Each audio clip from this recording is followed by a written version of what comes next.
The auto industry bailout.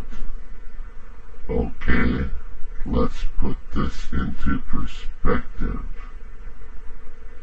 So many people are saying the auto industry should not be bailed out. Well, they screwed up. Let them deal with it themselves.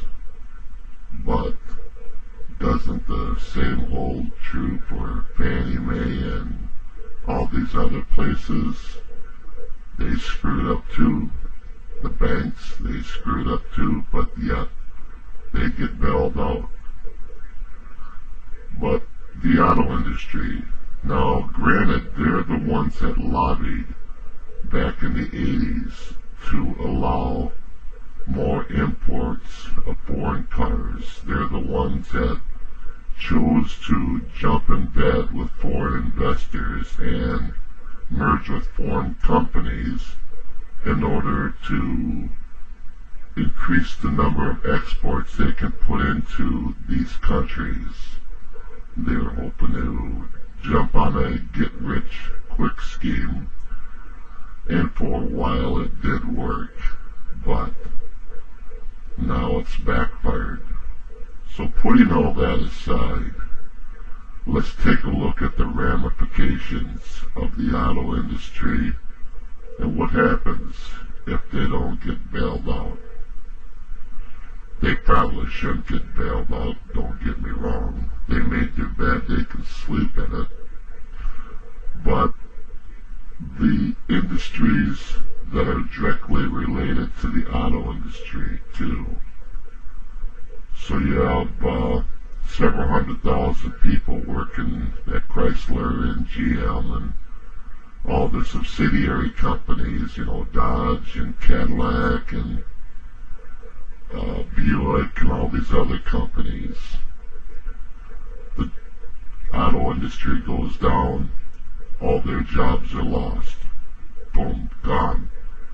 100,000 people, few 100,000 people, jobs gone.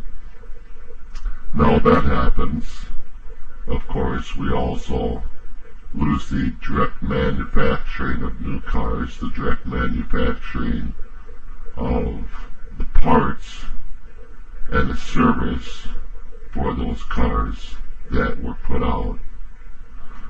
But the other industries that rely on them, the tires, Goodyear, Michelin, Toyo, all of a sudden they no longer have the auto industry that they're making tires for, so their production is now down immediately by 50 to 80%. So they no longer have a need to make more tires because most of their tires were being put on new cars. So now we have a few 100,000 jobs lost in this industry because the demand is down for new tires.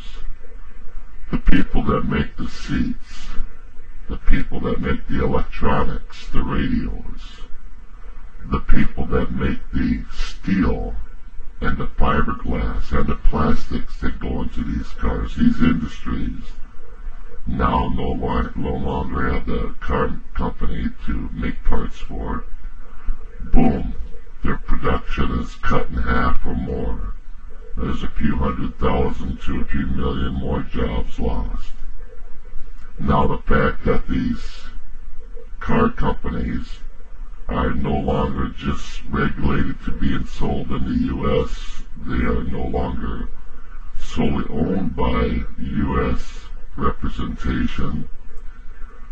The industry is now affected worldwide. Japan, Korea, Argentina, China, Russia, anything that relies on the manufacture of U.S. goods relating to the auto industry is now cut by 50 to 80% also.